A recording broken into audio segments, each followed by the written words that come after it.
With Islam having submitted Renato Moicano in the first round, he now has a record-breaking 4 title defenses. This warrants a title shot at welterweight, and I wonder how he'll be able to do against the top 15 knowing how stacked the division is. For this video, I'll be focused on the bottom 10 of the top 15 in the welterweight division. We have guys like Ian Garry, Joaquin Buckley, Jeff Neal, Carlos Prates, the list goes on. And there will be a part 2 of this video where I'll pair up Islam against the top 5 in the welterweight division. Before I continue, I ask that you help me get to 1,000 subscribers if you enjoyed this video. Islam is probably the most well-rounded fighter in the UFC, and what I appreciate about his striking is that he's not very aggressive. Going into his fight against Charles Oliveira, the narrative was that Charles would be the better striker and Islam the better grappler, yet it was Islam who knocked down Charles. You could argue there was a takedown threat, but there was also a takedown threat for Charles Oliveira, being the BJJ practitioner that he is. He has some of the most crisp counters you're ever going to see, and in case you don't like his boxing, he has some kicks too. He knocked out one of the greatest fighters of all time in Alexander Volkanovski with his left leg, which is impressive because Volk is known to have good distance management, picking apart his opponents from the outside and landing jabs, low kicks, and occasional overhand, regardless of how much of a height and reach disadvantage he has over all of his opponents.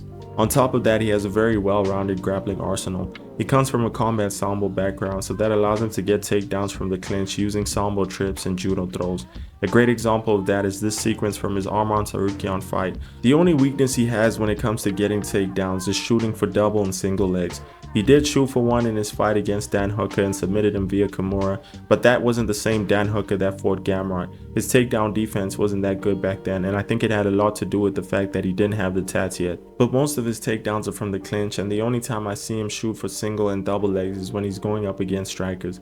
Since he'll be fighting at welterweight, a lot of the guys will be heavier than the lightweights, so I don't see him shooting for single and double legs even when he's going up against strikers.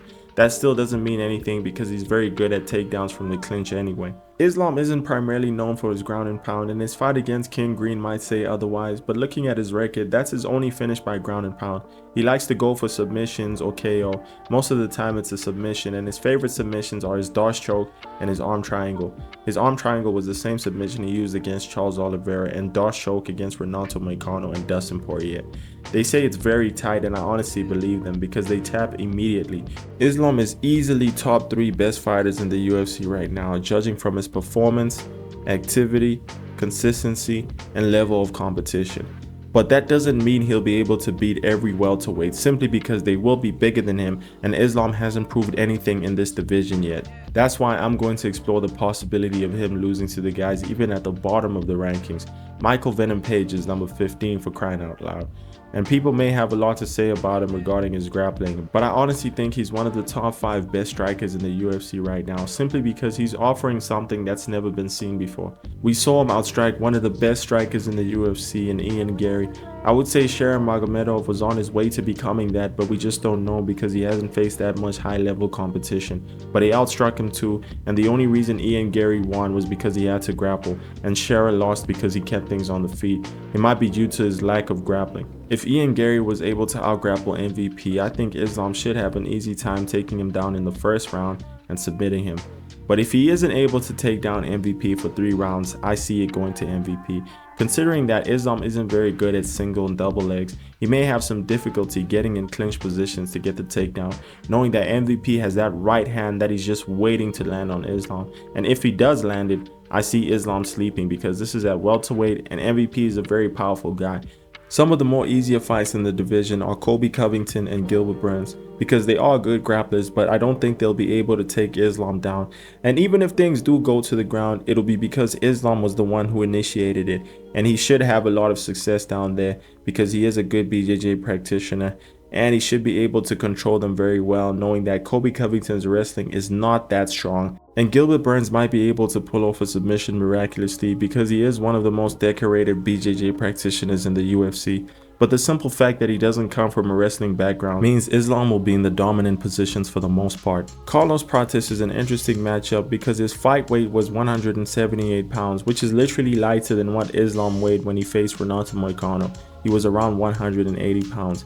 So if that version faces Islam, it should be a walk in the park knowing that Islam will be the bigger guy and has the upper hand in grappling. But Carlos Prates has claimed that he's been working with a nutritionist and got his weight up to 198 pounds. So I don't know what that version of CP will look like, I don't see Wonderboy having a lot of success against Islam because his karate style is good, but he's a lot older, and maybe he might have some success outstriking Islam because Islam's never faced anyone who fights like Wonderboy. But at the same time, I don't see Islam struggling to take Wonderboy down and submitting him in the first round because Wonderboy is not known for his BJJ or wrestling. Vicente Luque is a good fighter, but I find him inconsistent. It might have a lot to do with the fact that he's facing the best guys in Jeff Neal, Bilal Muhammad, and Joaquin Buckley, who's on his way to fighting for a title. I won't count him out because he's very explosive and could knock out Islam, but I see this going to a decision with Islam outpointing him and controlling him against the cage. I can't say too much about Michael Morales because I feel like I need to study more film. Moving on to Ian Garry, I think Ian Garry is one of the best fighters in the division simply because he's improved more than most of them have. He's primarily known for his striking, but we saw him use a lot of grappling against MVP, where it was pretty much a boring decision when controlling MVP on the ground and attempting a few submissions. While I'm exploring the possibility of him winning against Islam is because of his performance against Shavkat, where he defended the wrestling very well in the first 3 rounds. They got taken down in the 4th. He did lose a lot of those rounds because Shavkat had a lot of control time and was landing clinch knees and short hooks. But the simple fact that Shavkat struggled to get takedowns from the clinch, even though he comes from a combat sambo background, means we might see the same result if Ian faces Islam. And if things stay on the feet, I don't see Islam winning the fight because Ian Garry is exceptional at keeping his opponents on the outside regardless of how good they are at pressuring him. And Islam is not a pressure fighter, he's a counter fighter. And I don't think he'll be able to counter someone like Ian Garry because Ian Garry is just too patient. And he has a reach and heights advantage. Moving on to what I think might even be the 2 toughest fights in the division stylistically, Joaquin Buckley and Jeff Neal. A wrestler's worst nightmare is a stocky fighter with good takedown defense, and the beauty of being stocky is that your lack of skill is made up for in brute strength. Gleison Tibau is not a better wrestler than Khabib, yet he was the one who managed to take down Khabib once, and Khabib couldn't pull off even one takedown despite several attempts. Jeff Neal beat Bilal Muhammad, and Bilal couldn't take him down even once despite having such good takedowns. The same thing happened when he went up against Shavkat. Then Shavkat ended up submitting him via rear naked choke in the clinch. He did miss weight in that fight, but I don't think it would have been any different had he made it.